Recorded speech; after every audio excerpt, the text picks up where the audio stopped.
موجودہ الیکشن کی ساکھ کیا ہے آپ کی نظر؟ امید بہت ہے لیکن کم وقت یقین نہیں آتا ہے، تو اس یقین کے لیے بہت سارے اقدامات کرنے چاہیے تھے۔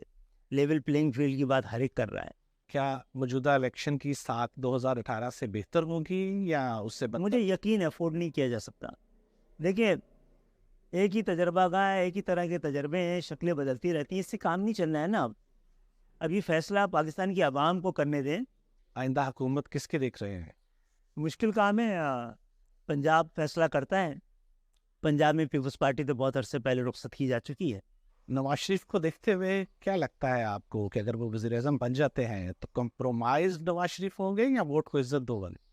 تو مجھے لگتا ہے کافی چیزیں انہوں نے سیکھی بھی ہیں، کافی آگے بھی بڑھے ہیں، اور شاید وہ ہمارے خیال سے کہ اب 75 سال بعد تو اب پاکستان کی باری آنی ہے، سیاسی جماعتوں کی نہیں۔ 18ویں ترمیم پہ بھی ایم کیو ایم اعتراضات اٹھا رہی ہے، کیا ترمیم جانا؟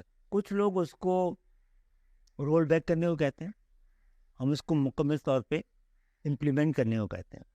فوج کو بھی 18ویں ترمیم پر کچھ تحفظات ہیں؟ ہاں جی، ہو سکتے ہیں، اس نے پاکستان کو بڑے مسائل دیے ہیں۔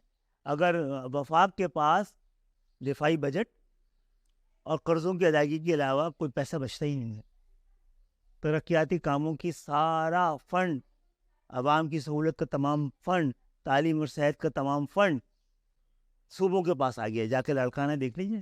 ایم کیو ایم کے لیے موجودہ الیکشن 2018 کے انتخاب سے کیسے مختلف ہے؟ مجھے امید ہے، اور بس میں کوشش کر رہا ہوں یقین بھی آ جائے، کہ اس دفعہ عوام کی رائے ریفلیکٹ ہوگی نتیجوں میں، پالیسی آڑے نہیں آئے گی، اور اس لیے بھی بڑا یقین ہے کہ وہ تجربہ ہو ہی گیا نا 18 کا، اور جو لوگ جیتے تھے وہ خود حیران تھے، جنہوں نے جتوایا تھا وہ پریشان تھے۔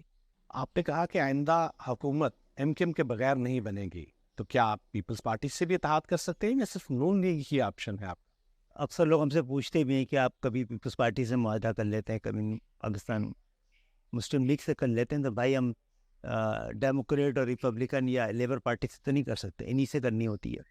اور یہ بار بھی ہم نے بار بار حکومتیں تو بنائی ہیں، حکومتوں میں بہت عرصے ہم رہے نہیں ہیں، کہ جن حالات میں یہ الیکشن ہو رہا ہے تو شاید وزیر اعظم کسی بھی جماعت کا ہو، اس کے بعد مطلوبہ ووٹ نہیں ہوں گے،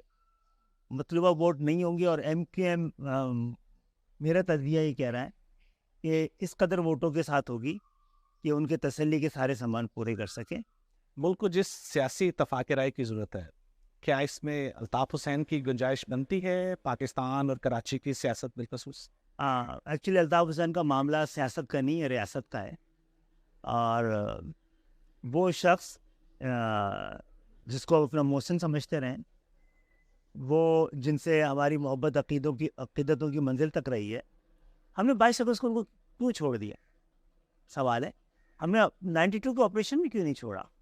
یہ گلی گلی باڑ، محلہ محلہ احسار تھا، پکڑے جاتے تھے، ہم مارے جاتے تھے، ماورائے عدالت قتل ہو رہے تھے، جیلوں میں بھرے ہوئے تھے لوگ، وہ سب کیوں نہیں چھوڑا؟ ایم کیو ایم کی سیاست کی بنیاد، ہمارا تاریخی پس منظر، ہماری پہچان شناخت اس پاکستان کے حوالے سے ہی ہے، اور ہم نے رکھی ہے۔ ڈاکٹر خالد مقبول صدیقی صاحب، بہت شکریہ آپ کا وائس آف